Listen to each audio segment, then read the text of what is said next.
Hello. तो आज हम पढ़ने वाले हैं प्रतिशत के बारे में। इसको परसेंटेज भी कहते हैं। प्रतिशत ज्ञात करना हो तो 100 से गुणा किया जाता है। प्रतिशत ज्ञात करना हो तो 100 से गुणा किया जाता है। जैसे प्रश्न पूछा जाए 24 60 का कितना प्रतिशत है। 24 60 का कितना प्रतिशत है।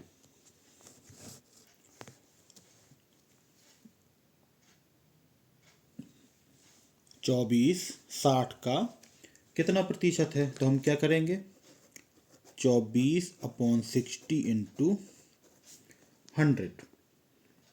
ठीक है, इसको सॉल्व करेंगे। इस ज़ीरो से ये ज़ीरो कैंसिल, 6 4 जा 24 और 10 4 जा 40, मतलब 40% है। 24 60 का 40% है। यहाँ ये समझ में आया होगा आपको। अगला देखते हैं, अगर प्रतिशत दिया हो पहले से, अगर प्रतिशत दिया हो तो 100 से भाग किया जाता है। क्या किया जाता है, 100 से भाग किया जाता है। जैसे 90 का 30% कितना होगा, तो सिंपल 90 गुणे 30 बटे 100, इससे कट गया 9 तिया 27, तो 90 का 30% होगा 27।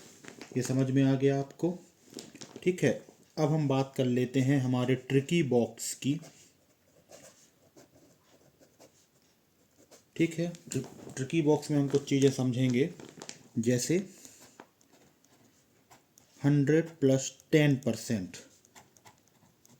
तो हो जाता है 110। ये फिर नज़र नहीं आ रहा है सही। 100 + 10% हो जाता है 110, और 100 + 20% हो जाता है 120। वैसे ही 100 - 10% हो जाता है 90, और 100 - 20% हो जाता है 80। तो ये आपको प्रश्नों में उत्तर जब सॉल्व करेंगे तो आपको ये चीज़ काम आएगी। देखते हैं हम। जैसे प्रश्न है, संख्या 24 120 का कितना प्रतिशत होगा। हमने अभी किया था इसको, तो 24 बटे 120 गुणे 100। ये ज़ीरो से ये ज़ीरो कैंसिल, 12 2 जा 24 और 2 10 जा 20, तो ये हमारा 20% आ चुका है। अगला प्रश्न हम देखते हैं, क्वेश्चन नंबर 2। 150 ग्राम 3 किलोग्राम का, समझना 150 ग्राम 3 किलोग्राम का कितना प्रतिशत है। सिंपल 150 3 किलोग्राम को हम 3000 ग्राम लिख लेंगे, तो कितना हो जाएगा इंटू 100, तो ये बचेगा हमारा 5%। इसको सॉल्व करके देख सकते हैं आप इस तरीके से। ठीक है, यहाँ पे हम थोड़ा थोड़ा ये भी समझते चलेंगे। जैसे 1 किलोग्राम बराबर होता है 1000 ग्राम। 1 किलोग्राम बराबर होता है 1000 ग्राम। Question number 3। 120 का 40% कितना होता है, तो सिंपल वही 120 × 40/100। ये ज़ीरो से ये ज़ीरो कैंसिल, इस ज़ीरो से ये ज़ीरो कैंसिल, 12 4 जा 48। क्या सीखा था हमने, अगर परसेंटेज दिया हो तो 100 से भाग किया जाता है। ये रूल आपको याद रखने हैं। चौथा प्रश्न हम देखते हैं, समझिएगा। 2000 का 12% का 20%। 2000 का 12% का 20% कितना होगा।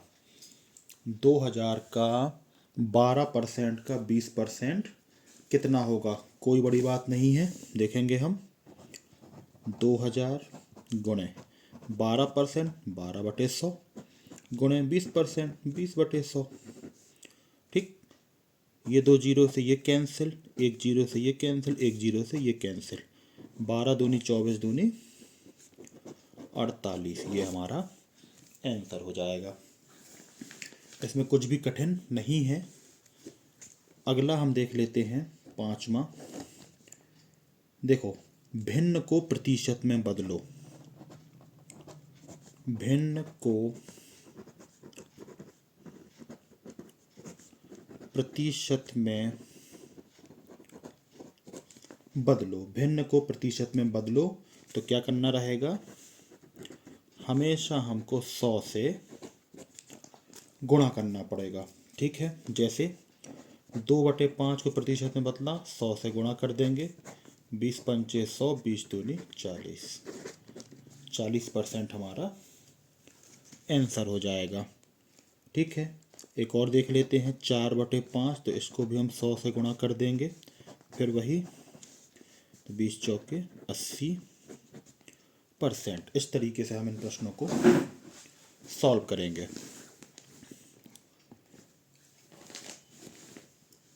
छठवीं ट्रिक हम देखते हैं।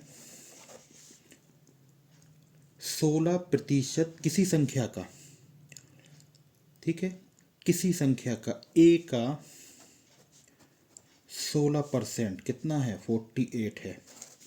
a का 16% 48 है, तो वह संख्या क्या होगी? अगर 16% लिखा है, 16% 48, तो 1% क्या होगा? 48/16 मतलब 3। तो 100% क्या होगा? 3 × 100 मतलब 300। ठीक है, कठिन है क्या? ठीक। 7वां हम देखते हैं। किसी संख्या का पूर्णांक 600 अंक है। किसी संख्या का पूर्णांक 600 अंक है, या किसी परीक्षा का पूर्णांक 600 अंक है और उस विद्यार्थी को 480 नंबर मिले हैं, तो उसे कितने प्रतिशत मार्क मिले? सिंपल, 480 गुणे 100, पूर्णांक क्या था हमारा? 600, ये कट गया, कितना हो गया?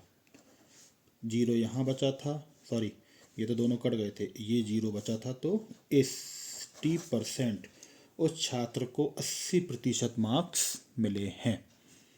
ठीक है, उस छात्र को 80% मार्क्स मिले हैं। Question number 8। किसी कक्षा में 500 विद्यार्थी हैं। किसी कक्षा में 500 विद्यार्थी हैं, 450 विद्यार्थी पास हुए, तो फेल का प्रतिशत बताइए। ठीक है, कितने? 500 थे, 450 पास हुए, मतलब फेल कितने हुए? 50। तो 500 का 50 हमको निकालना है, तो 50/500 गुणे 100, ये कट गया, 5 धाम 50, मतलब 10% विद्यार्थी क्या हो गए हैं? फेल हो गए हैं। 9वां देखते हैं। किसी कक्षा में कुल 2000 विद्यार्थी हैं। हालांकि किसी कक्षा में 2000 विद्यार्थी होना तो बड़ा कठिन है। और लड़कों का प्रतिशत, बॉयज़ हैं 60%, लड़कियों की संख्या ज्ञात करो। अगर बॉयज़ 60% हैं तो 40% क्या होंगी? गर्ल्स होंगी। 2000 का 40% क्या करना रहेगा? 2000 × 40%, मतलब 40/100।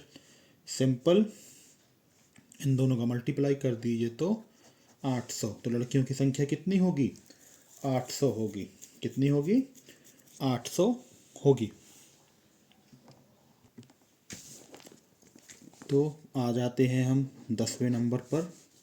किसी व्यक्ति द्वारा अपनी आय का, टोटल आय जो है उसका 10% किस पर? एजुकेशन यानी शिक्षा पर, 20% फूड भोजन पर, 40% कपड़ों पर, क्लोथ्स, 40% कपड़ों पर, और उसके बाद उसकी बचत हो रही है ₹2700। कितनी? ₹2700। इतना सब खर्च करने के बाद उसकी बचत हो रही है ₹2700। तो कुल आय कितनी होगी? खर्च कितना कर रहा है वो? देखिए 10%, 20% और 40%, मतलब टोटल 70% वो खर्च कर रहा है। ठीक है, अगर 100 में से हम 70 माइनस कर दें तो 30% उसकी क्या है? बचत है। तो 30% कितना है? ₹2700। तो 1% कितना होगा? 2700/30, मतलब ₹90। ये कट जाएगा, 3×9 = 27, 90। तो 100% कितना होगा? 90 इंटू 100, मतलब ₹9000 उसका क्या थी? कुल आय थी। कितनी थी कुल आय? ₹9000। इसके आगे जो ट्रिक्स हैं वो हम अगले वीडियो में देखेंगे।